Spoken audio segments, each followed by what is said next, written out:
Hello, and now we're live. Welcome. My name is Mia Bays, and I run Bird's Eye View. And this event is part of the Reclaim the Throne mission, which is to bring ever larger audiences to films by women. And we were so happy to be working on Misbehaviour. You're going to meet the team imminently, and the team behind it, and two of the real women, Jo Robinson and Sarah Wilson, on whom the film is based. And I will shortly introduce Philippa Lowthorpe, the director, and Suzanne Mackie, the producer. But first, I wanted to just basically say, for those of you who haven't heard about the Reclaim the Frame mission, we do this work because we are all people in the film industry. So I'm an Oscar-winning producer, and everyone who's part of Bird's Eye View is like me. We use our influence to give back, and we know, because of the film industry inside us, that who tells the story is who holds the power. So for us, it's about the female perspective. It's about who writes and who directs, and those are the films we censor. We never say that we support better films, because that's kind of patriarchal. We rue competition. We say we really support films that offer a wider perspective of the world and offer intersectional perspectives. And there are films from all over the world. And normally we do this in the cinema environment, and we were in the middle of a tour of Misbehaviour when, of course, the crisis, which is named. So we're delighted that the film has been fast-tracked for digital release, so you can all watch it at home, and I'll give you a list of how at the end of this if you haven't seen it. And so we're going to be interrogating some of the reasons behind the making of the film, how it's made, and also so first of all, I also, just before I do that, I wanted to say welcome to audiences who are deaf and hard of hearing. There is a live subtitle track which should be appearing on above or below the video screen. So this conversation is live subtitled, and you can get a subtitled version of the film on all platforms that I will mention later. And so thank you for joining us. So first of all, I would like to welcome Philippa Lowthorpe, the director. Welcome. So lovely to see you again. Lovely to see you, Mia. Suzanne Mackie, who is responsible for this all starting off, and we're going to get into that a bit shortly. Producer, welcome. Hello, thank you. And Jo Robinson and Sarah Wilson, who are the extreme troublemakers who's instigated the whole actual real event, filming of and we'll be talking about who played you and how that felt. So welcome, Jo and Sarah. Hello. So Suzanne, you were responsible for this, and it's been 10 years in the making. So tell us a little bit about where this came from, how you found out about the story, and why the hell did it take so long? Good question. Well, I heard, funny enough, so it was 10 years ago, crikey. I heard the Radio 4 reunion programme, Sue McGregor hosting, and I was just busy, I think, trying to get off to a meeting or something, and I just heard it vaguely in the background, and I stopped in my tracks because I thought, oh, this is the reunion of a 1970s Miss World competition, and that immediately registered in part of my brain as a sort of like an affectionate rush of affection for the Miss World competition. But then, of course, my ear tuned into what was being talked about, which was that it was a gathering together of some of the protagonists of that particular event, which I didn't know about. I didn't know the story of the demonstration, and I was really struck by, in particular, by Sally and Jo and what they had to say, and it was so lively and so passionate. And of course, these wonderful people were brought back together again many, many years later, looking back on that event. And each one of them had a different perspective on it, you know, whether they were Jennifer Horsten, the woman that won it, which was wonderful and moving in itself. And then there was Sally and Jo's memories and what made them do what they did. And it was just, I just thought that to have a story that encompasses so many different points of view and so many different motivations and so many different passions was sort of wonderful, and it was such a massive popular show that I did just sort of walk out the door and think, right, I've got to track these people down and see if they'll be up for a film. And it was as simple and as complicated as that. But yeah, I found it funny and moving all in one go. And we had our wonderful event on International Women's Day, which was the last time we were actually all together. And in that session, you talked about, because you're a bit of a legendary producer, Suzanne, just so everyone here watching knows, and you've done a lot of you've done stuff like The Crown, and you've done a film like Calendar Girls. And you talked about the experience of Calendar Girls and why putting a female kind of creative team was really important on this. So can we pick that up? Oh, that was hugely important. Yeah, I mean, you know, the story really resonated for me in the way that Calendar Girls did, and it was really important that we talked immediately to the real people, the people that had created this story, and that they could entrust their story to both me and Rebecca Frayn, the writer, who was on it right from the beginning as well, and feel that we, as women, understood their story and the complexity of it, and that we would be sensitive, and that we'd go together as a team and sort of in a spirit of mutual collaboration and passion. And I think that's really important. And I think because it was a story about women and such an important subject matter, it could only be told by women. And so Philippa coming on board was the most important, and of course up until that moment the vital missing link, and then the minute Philippa was on board, it felt like that was a perfect team, because it was Philippa and Rebecca writing, and Gaby writing, and me producing, and that we are custodians of that story, and that we would give it all the love and integrity and sensitivity, and all those things sound very grand, but you really have to have that. You really have to have that, because the journey's long. 10 years, you don't do it for the money, you do it for the absolute love of it. You've got a story to tell, and you want to take it to the screen, and you have to stay with it, and you have to love it. And the people you join together with, Philippa, Rebecca, Jo, Sally, Sarah, Jennifer, you have to go on that journey together. It's vital that you're all in it with your heart, because that's why you do it. Wonderful, thank you. And Jo, what was it like just being first approached about making this film? Was this the first approach you'd had, and how did you feel about the idea of this? Yes, it was the first film that we'd been offered, but we'd done many programs before that, because I feel so strongly about oral history and having to tell the story.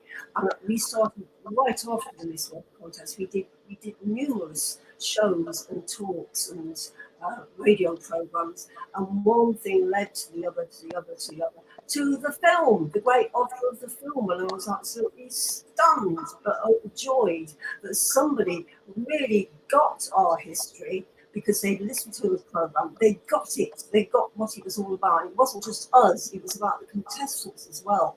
And then they came up with this marvelous script where they managed to weave everything together, all the threads of that story, and made this really, amazing script, amazing film. And Sarah, can I ask you to pick up on that question as well, how you felt about the approach and the idea, and what the process was like for you at the beginning? Well, we were all really excited, couldn't quite believe it was going to happen for a long time. And it was extraordinary, because for me it was something exciting I'd done, but many years, it was 40 years ago, 10 years, 40 years ago at the time, but a long time ago, and I thought the cast was the cast, and then suddenly here were these wonderful women going to make our story known to everybody in a feature film, no less. And a wonderful team of women, all very thoughtful and sensitive, and it was just so exciting and so rewarding, really. Wonderful, thank you.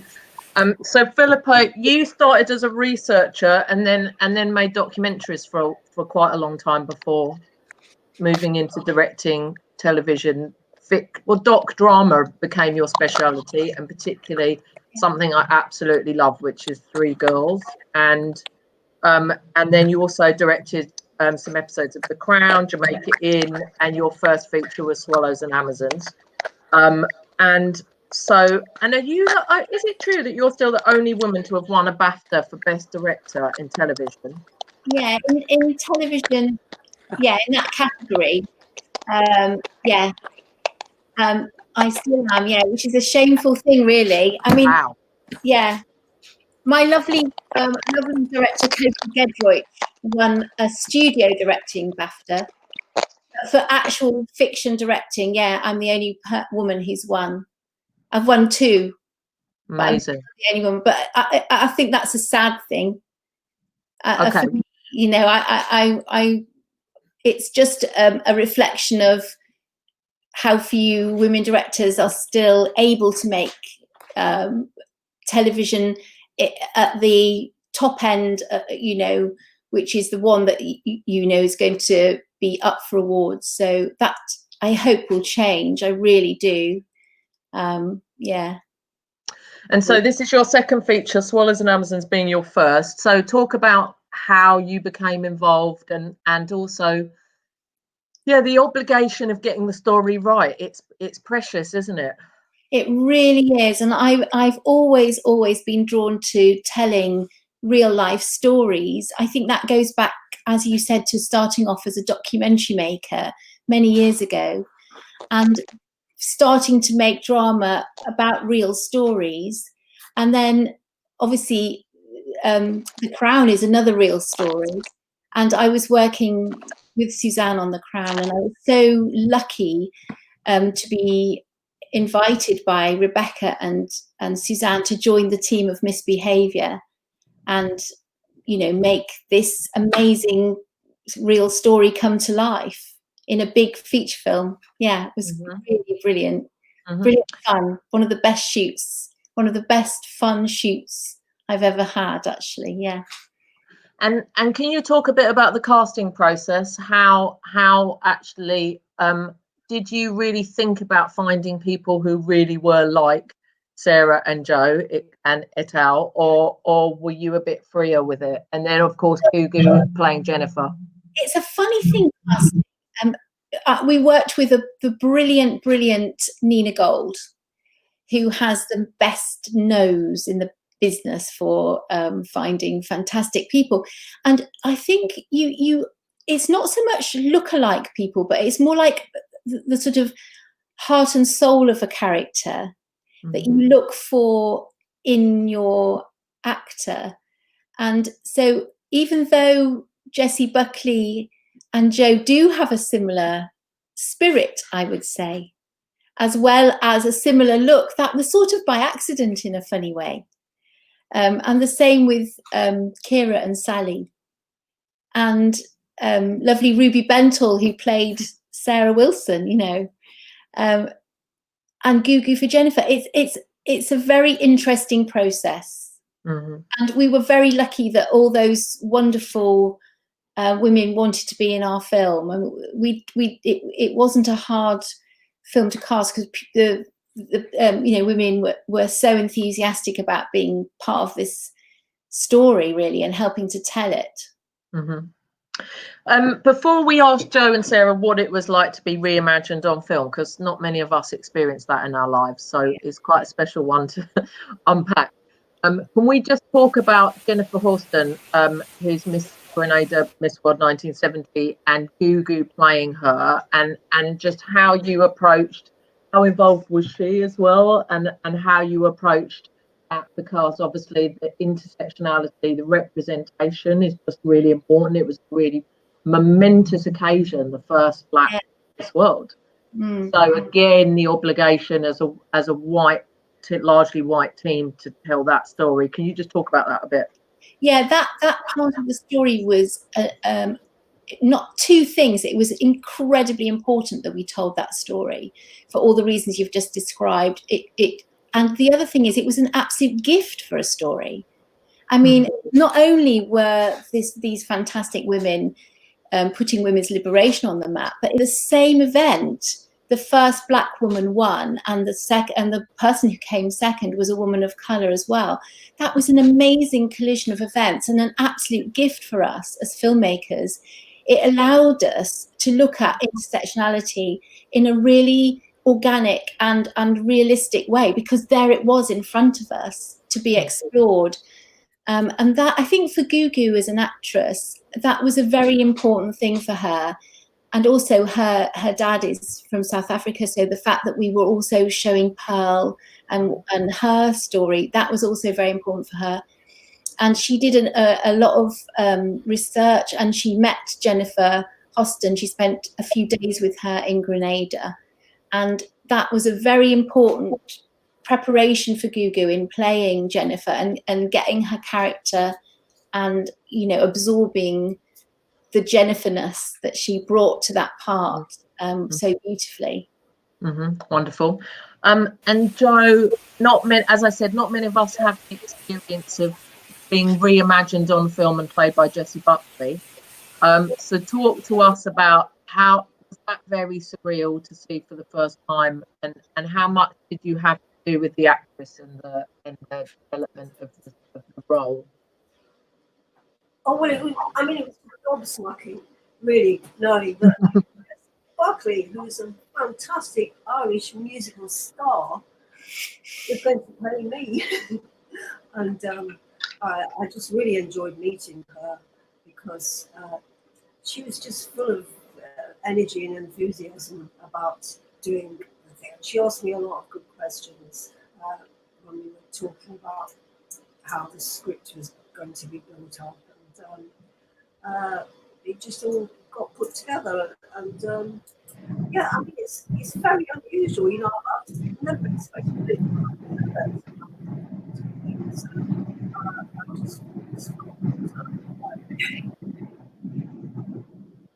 And Sarah, what was it like for you watching the film? How many cuts of the film did you see? You see several. It must be quite extraordinary to watch it for the first time and see history re-evoked in a way that was very different probably to how you saw it. It was difficult, but they had warned us. Philippa and Suzanne and Rebecca had all, right from the start, said it's going to be difficult to see people playing you and to see your story in a film, and we will have to make some changes, because, you know, they couldn't tell it step by step. It would have been too tedious or wouldn't have worked dramatically. So we were prepared. I've always been happy with Ruby. We got on, I met her at the shooting, and we got on very well. We took some selfies together and met again at the premiere. And I really like her and the way that I'm played and portrayed. And the fact that, yeah, we made posters, Jo and I made posters, and that they included in Poster Workshop, which was included in the film, and we're shown making posters. And I really liked the fact they brought that into our house, because originally it was not in our house, and that was a great dramatic touch. Wonderful, thank you.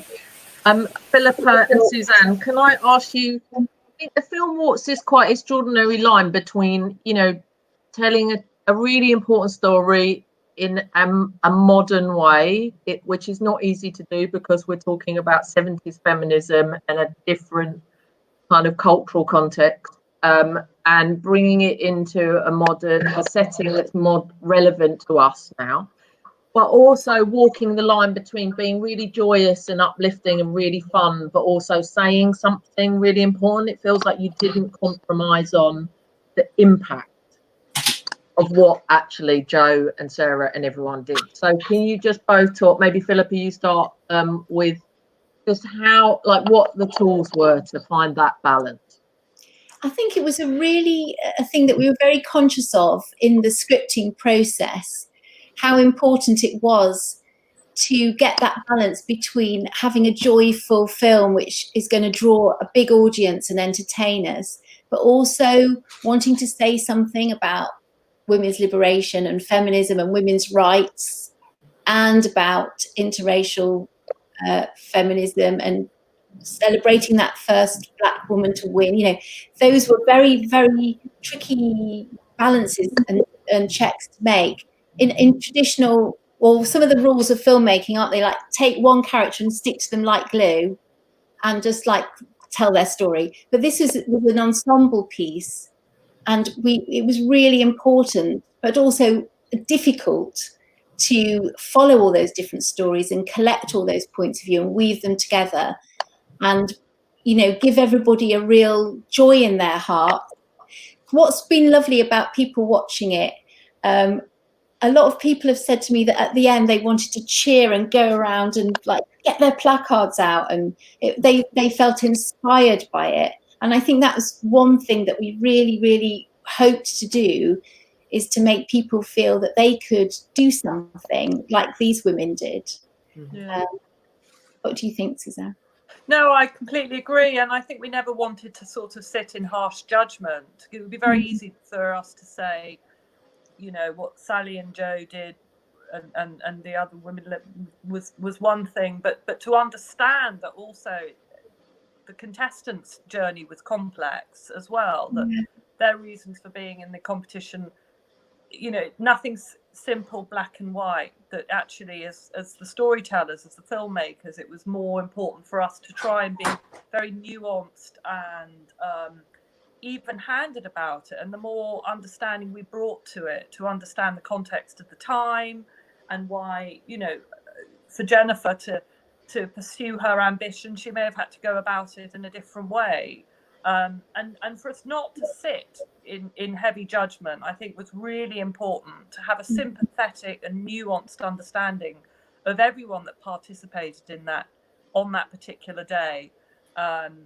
where history began to, you know, was made, and that's so exciting. And I remember right at the beginning of all this 10 years ago, when I think Sally or Jo, one of them said that they were very caught up with what had happened, but then when they on that day, when they heard that the first Black woman had won, a woman of colour had won, that something else had shifted in the landscape at that moment as well. I mean, this was a time of great social change and the civil rights movement, and the fact that something else had shifted for someone else was remarkable. And I think in many ways, and I don't want to romanticize this, but I do remember hearing that on the radio and thinking that makes the whole piece so much more interesting suddenly.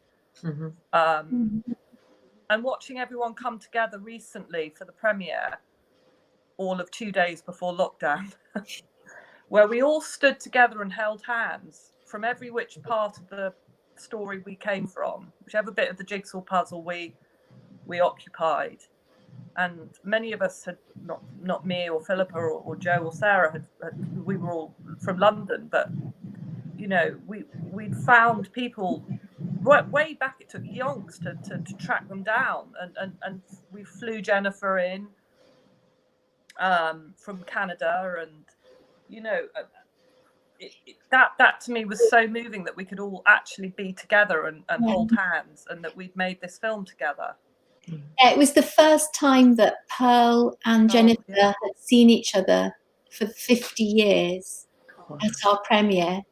And it was quite amazing for our women's liberation heroes to stand with our contestant heroes and hold hands together on the front of the stage at the end of the film. Was like one of the most amazing things I've ever done, to see those women standing together. It was quite incredible. And I would say to Jo and Sarah, would you ever have imagined that you two would, all 50 years later, be holding hands and meeting Jennifer Horsten and meeting Pearl? It's funny, isn't it? I mean, we were never... Sorry, have you finished, Philippa? Yeah.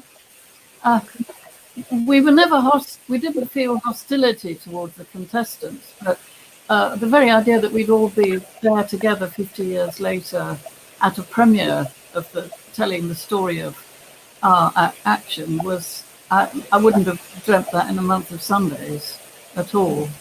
It was so exciting, so wonderful. I'm so glad. Thank you both. Well, thank you to the whole film team. Joe? I think it's absolutely amazing to think that what we did, lasted actually about 10 minutes of action. 10 minutes that shook the world, and it took 50 years later for the world to catch up with what we've done. And that's what was great about this film, because this really showed what the whole thing's about. We spent ages writing afterwards a pamphlet and talking about what we've done. It was hard. It was hard to get it across to a lot of people. But through being there at that moment with those cameras, it went around the world, and the rest was history. And it's all come out all right in the end. Better than all right. It went beyond our wildest dreams. Oh. Wonderful.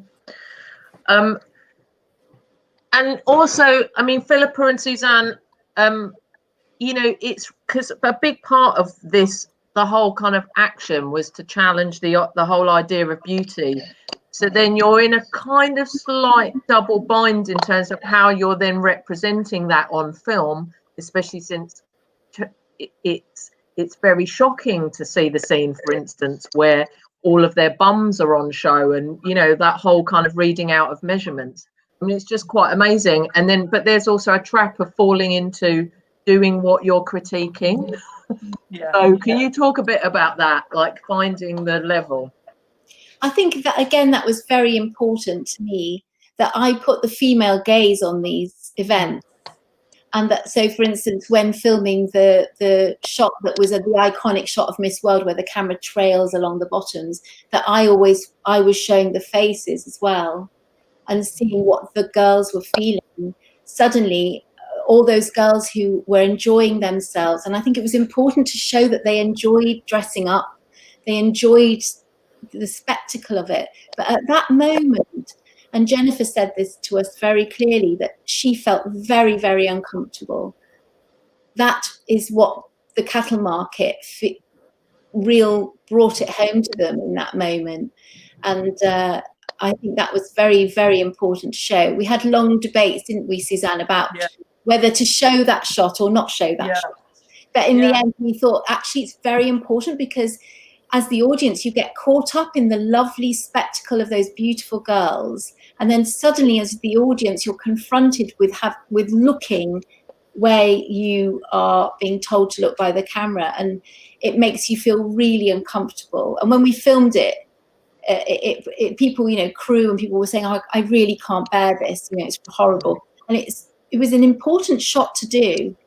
It really was, to underline that thing, that actually this isn't good. This is objectifying women in a really complete way, There's nothing else to be said about those shots other than that it's an objectification. Yeah. Yeah, I think it's total objectification when you just heard that voice going, turn, just object.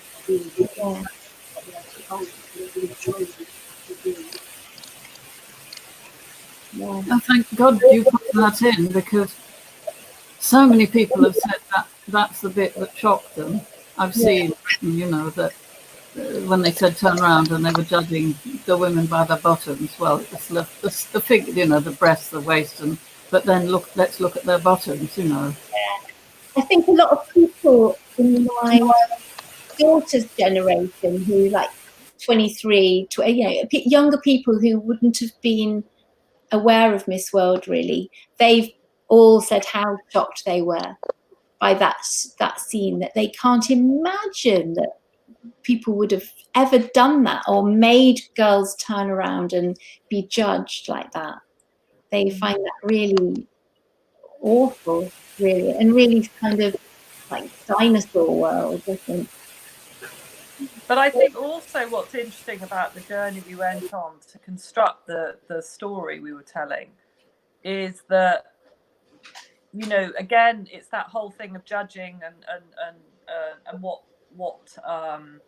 judgment do we bring to it. So at the same time, we sort of almost really wanted the audience to understand Julia Morley, for instance, and Eric, and again, not to sit in sort of condemnation of them, or on one hand to say that this competition and the system is wrong, and yet somehow ask the audience to invest an emotional investment in Jennifer Hosten's journey and Pearl's journey. So again, it was very delicate to try and hit all those story beats and those and really understand those character journeys in a nuanced way, and for Philippa and I and Rebecca to not, if you like, not to bring too much of our judgment to it, but just to allow the story to be told, and then let people make of it what they will and understand the context of the time.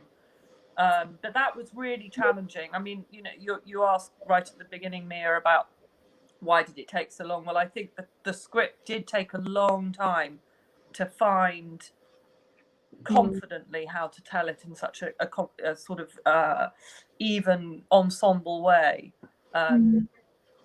Yeah. Mm-hmm. And Joe and Sarah, I mean, yeah, this film reflects on it now. I'm kind of interested in how much at the time you were aware that of the intersections between sexism, racism, and class, because that feels very much a big part of the story now. And how much, how aware of you were you at the time, and the kind of complications.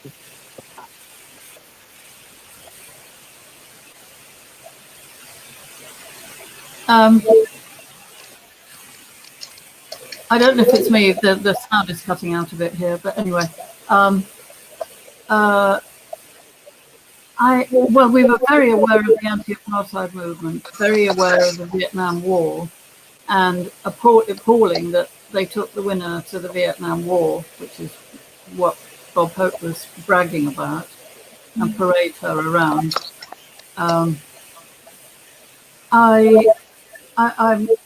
I suppose we were so not terribly interested in the whole contest, the details of it, like how many were black, how many were white, who the winners were, wasn't something that we'd analysed exactly. We just globally disliked the whole attitude, I think. And they brought out, Suzanne, Rebecca and Philippa, they brought out all these details and the nuances, many of which I anyway hadn't really appreciated. I've now seen it 4 times. I like it better each time. But the first time I saw it, I was quite shocked at how much space they gave to Jennifer. I thought, well, this is about us, you know, they're giving her all this space. We were sort of coming to it from a different angle. And each time I appreciate now what they've done and how they've woven together everybody's stories. And I think everybody's happy with it. I think the women come across better. Julia Morley, played by Keeley Hawes, it comes across as much more sympathetic than Eric. And definitely Bob Hope's wife. She's wonderful. So the women all come across really well.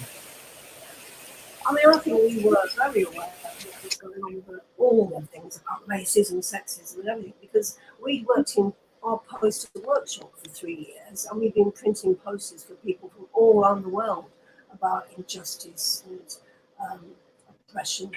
And we really got to know lots of what was going on in London, as well as like following a lot of things from America. So we were very well aware of like the sexist angle in particular, which concerned us.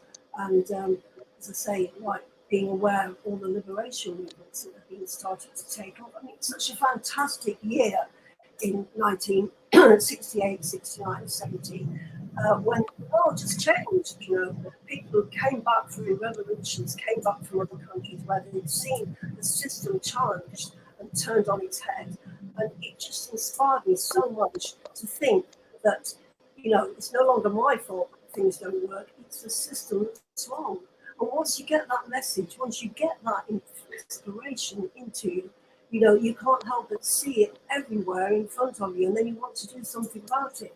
That's why we got so passionate about doing this, because also we've been to the first ever Women's Liberation Conference in Oxford, when hundreds of women came, and their lives were completely overturned by what we heard, because we started to look at something I didn't know anything about, the patriarchy.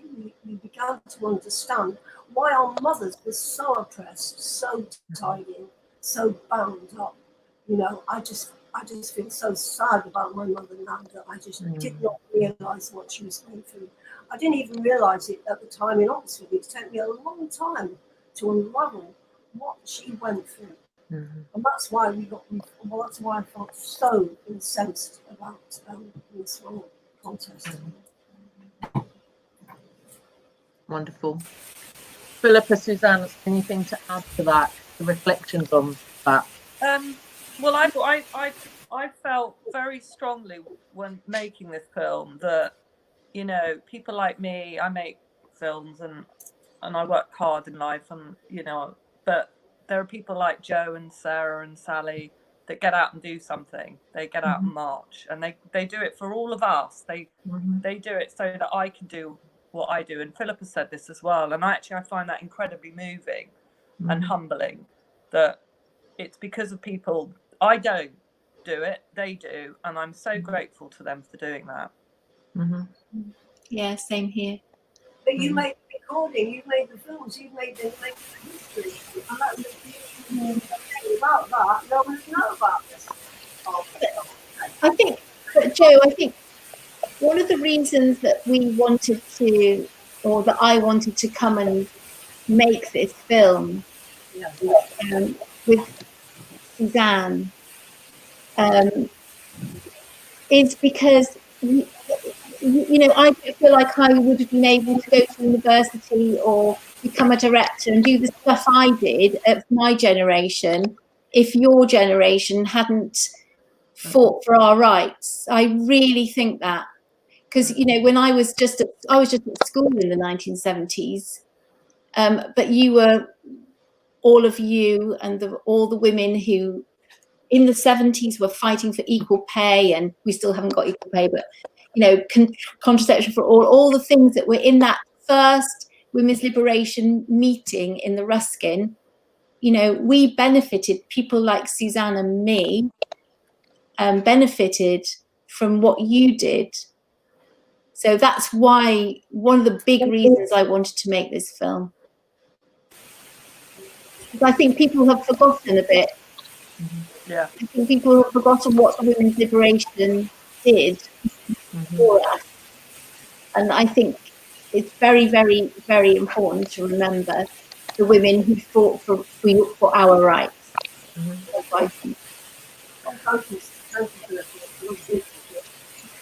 hope that you know, young people are going to see the film and what's happening in their lives now that we've been told. Because there's so much, you know, the beauty industry is very good and the music industry makes them feel like another thing about themselves. It is attached and it's very complex. And I just hope that, you know, young people, I'm sure, might do their thing about whatever. Yes. All power to them. And Sarah, can you reflect actually on, I mean, what are you proud of now, looking back? It's 50 years now. It was 50-year anniversary, wasn't it, when we were last together? What are you happy about, and what do you feel depressed about in terms of what's changed in terms of sort of, the good fight? Well, I think this film actually has brought home how many things have changed, and people, you know, it's made us realise what we had done to some extent. But there are many terrible things. I mean, the violence against women, which at the moment is rocketing, they say. Well, there should be, I digress, but there should be more women in charge of the world. I read that the countries with women leaders, like New Zealand, Taiwan, 3 Scandinavian and Germany, have got a far lower death rate than any other country. Women should be running, if not the world, half. They should have a share. And that, you know, we haven't gone far enough by any means. 100% agree with you. Yay! Yes. Okay, so we've got a couple of audience questions. So this is a good one from Helen Palmer in Manchester.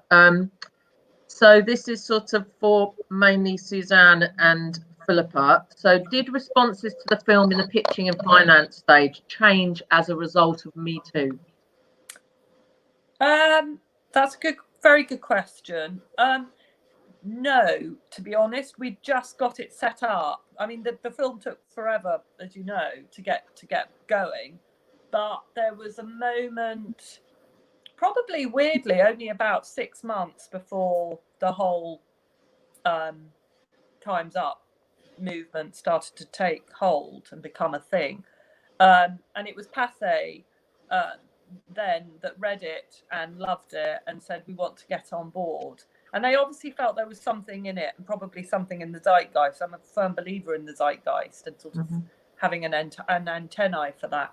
But it was a few months later that the whole Time's Up thing really, really became very, very potent and real. And so and I think because of that, there felt not an acceleration, but definitely a sort of added conviction that this was a story to be part of that conversation that was happening, that felt so vital and very, very hot, and that was pulling women so absolutely passionately towards it. And I think the film just went in that wake, but it wasn't. I don't think it was precipitated by it. And Philippa, did Me Too, Time's Up influence you in it? Did it change your gaze? Did it make you more radical in terms of what you wanted to say? Can you just pick that up a little bit? I don't think it did, because I've been making films for ages doing that, before the Me Too or the Times. But it just felt, as Suzanne said, it just made you feel, yes, we're on a wave here. We can say things. But I've been making films about women since I started. I don't think, I mean, that's been my focus of all my filmmaking. It was just but I do think the Me Too movement and the Time's Up movement are tremendous. And they just brought a completely new focus. They shifted the world, didn't they? And it wasn't just for our industry, of the industry. It was across the board. It gave women a feeling of empowerment to speak up against, hugely bad practice. So it's a very, very, very important movement, I think. Very important movement. And Jo, to see that next wave of feminism and the Time's Up and Me Too, how did that feel for you? Because you've been through a couple of waves now. So you think we're starting the next wave, right? So what was the question? What do I think is did you find Me Too and Time's Up, that whole kind of new wave of kind of uproar and another generation? Did you find that must have, again, you passed the baton to them? How did it feel to be part of that, to see that happening? Well, I mean, I think that's fantastic. That was a real breakthrough, because women were, they'd been so silenced by money being splashed out to keep their mouths shut. And there was complete control in Hollywood, and no doubt throughout industries to do with films and things. But it's amazing. Like, when you think about so many women who aren't film stars, who right now are shut in their homes with killer men, because these doubled up the number of people that are getting beaten up in a home during the lockdown. It's just terrifying that they so desperately need help to be able to get out of a house and to have a safe house to go to. And you think of, like, how is that going to come for them? Because we need so much more doing for so many areas in the country, of so many levels, like getting things equal and better and justice for everyone. There's so much to do. You don't know where to start. Well, you do, but I mean, it's just so much. 100% agree. I was on a call with 6 different women in film organisations from 6 different countries, including the US, Scandinavia, Holland, and Italy, Spain. and every country reported domestic abuse spiking during Corona. So it's everywhere. Yes. Just to make that point, it's not just UK. So this is a global. As soon as there's crisis, it affects women disproportionately. Let's pull it back to the film. So a question from Denise Blackman in Birmingham, who works with us, who is our super influencer in Birmingham. So welcome, Denise. I know she's here. I can read. So she is from the Caribbean, and she was saying about what a big deal it was that Miss Grenada became Miss World. And she asked what research went into the portrayal of Jennifer Horsten. Well, you involved her, so maybe talk a little bit more about that. And what reaction have you had from Caribbean viewers?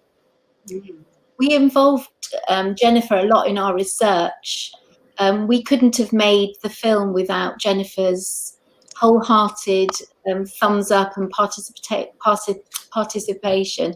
And she gave us so much wonderful material to use in the film, her experiences of being there and what it was like being in London and how it was, what sort of person she was. So she was hugely involved and has become a friend, Jennifer. That's been one of the great privileges of making this film, actually meeting all of these women and becoming real friends with them, and it's been great. What was the other question? Yep. The other part of the question was what was the reaction to the film, and I don't think they've seen it yet. Actually, Jennifer loves it, and I think she brought lots of friends over, didn't she? For the so there were quite a few from Jennifer has quite a few friends in London, Caribbean friends, and they all came to the premiere, and they absolutely loved it. In fact, Grenada sponsored our premiere, didn't they? Yeah. So they've been big thumbs up from Jennifer and her wider community. And very sadly, I'm not sure. I think there is destined to be a premiere in Grenada of our film, which we hope will still take place at some point. But that's what we hope to be able to go. Jennifer's invited us to go to Grenada and help celebrate the film there if we can.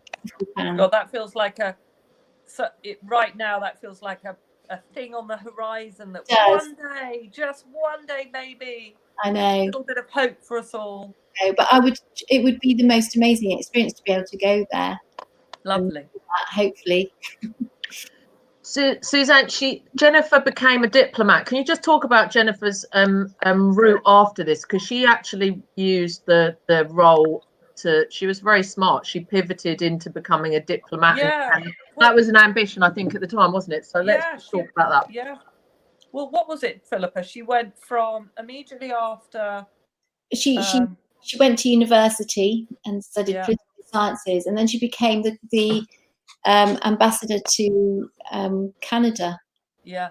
Grenadian ambassador to Canada, which was an achievement. I mean, I really noticed in all the Q&As I did with Jennifer how brilliant she was at speaking and drawing an audience in and talking so beautifully and calmly. And I think that goes back to her being a diplomat, being a very successful diplomat. She's very calm, very collected person, very, very thoughtful person. Yeah. And Sarah and Joe, maybe Sarah, if we start with you, when you did the reunion at our event on International Women's Day at the premiere, that was actually the first time you'd all met. Miss World had actually met you, the protesters.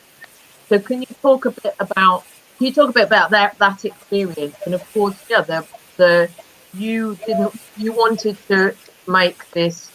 The whole action was to make a big point. You didn't want to disrupt their lives. So in a way, that kind of conversation was very poignant because you'd actually never really met, had you? No, you're talking about the reunion at the premiere. Yeah. At the bird's eye view. You know, when we did the Q&A with Jennifer, that was the first time you met her. Yes. I've lost my. Mia is asking, what was it like meeting Jennifer for the very first time when we did that Q&A together? Well, I didn't. Yeah, I suppose once as both parties had established there was not going to be any hostility from either side, it was quite relaxed, really. I didn't really feel I'd gone with any baggage. I don't know if she did. I noticed we did do the one show, which was, I think, in connection with the BBC documentary, but they weren't to know that we'd all got on famously. Well, soon and I noticed that they kept Jennifer. She was brought in separately and taken away. And I think they might have. I thought afterwards, did they think we were going to have a fight or something? And actually didn't get a chance to say goodbye to her after that, because she flew back to Grenada, or to Canada the next day. But no, and we had several. Joe and I appeared with her several times at the Albert Hall for the BBC News. It was Joe and I and Jennifer were interviewed at the Albert Hall, and we did discuss whether she felt our action had detracted from her win. And she didn't feel that, I think. And it actually occurred to me then, and I said that it probably made it better known because our action was splashed all over the world. So it was like doubly noticed. I mean, it was already viewed by, as the filmmakers pointed out, more people than the Olympics and the World Cup, which we knew it had a big audience, but we hadn't appreciated that. But our action, I think, doubled the money, if you like. Wonderful. And Joe? You see, at the end of the film on, what's it called? The show we went on, the one show, Jennifer said, we all built up to look like, we haven't seen each other, and we're just meeting for the first time, and look, there might be, something going on here, because it's like that on the one show. It's all like really dramatic, and, and she said, we're friends now, aren't we? And of course I said, yes. But I really wanted to say, yes, we're friends, yes, but I have very different views. I've read your book. I know your point of view. You think that it's empowering for a single woman to win that competition. It is not empowering for all women. And that is a huge difference between us and people who like beauty contests, because it's only one person can be the winner. The whole thing is like a very old-fashioned idea of beauty anyway. And where is it going to take us except to make women want to spend more money to look more beautiful to get there? So it's a wicked world out there. And I think that I want to see the empowerment being for all women, not just for winners. Wonderful. Thank you, Joe. Okay, we've got about 5 minutes left. So is there anything anyone wanted to say that you feel like you haven't shared already? Philippa, I'm going to pick you. I'm going to say one of my favourite things during the run-up to the film actually going in the cinema was seeing Joe in the Royal Albert Hall on the 10 o'clock news whipping a water pistol out of her handbag and demonstrating it to the very surprised interviewer, and Jennifer Horsten giggling in the background. That is still one of my favourite things, Joe. Only you could have done that. Got the water pistol out and pretended to shoot the BBC interviewer. I'll mime it now. Shh. Oh no, I'm not including. It's camera gone. There we are, mime it. Shh. Yeah, it was great. It was fun. It was a chance to do it. I couldn't resist. That's brilliant. I think one of the most lovely things of making this film is the behind the scenes coming together of these women. To get pearls that's been such a wonderful thing, hasn't it, Suzanne? That's beyond the film. It's like really fab. Yeah, your life is more rich for knowing people like Joe and Sarah, and it's really important. Massive privilege, yeah. Yeah, and what's extraordinary is the film took 10 years to make, and it lasted for about 10 seconds before. if anyone has predicted that. None of us could have predicted that. I'm just so thrilled. I mean, Suzanne and I are just so thrilled that people can see the film in their home and enjoy it. And we feel very, very lucky that that is being made available to people. Fantastic. Yeah, it's great. Well, it was wonderful for us to be able to work with such a big, huge amount of women controlling everything in the film place it was made. And guys were all stuck at the techies under the thing, but the women were there just directing the whole thing, and it was so enjoyable. It was fantastic. Thanks, Jo. And it's wonderful working with you all because,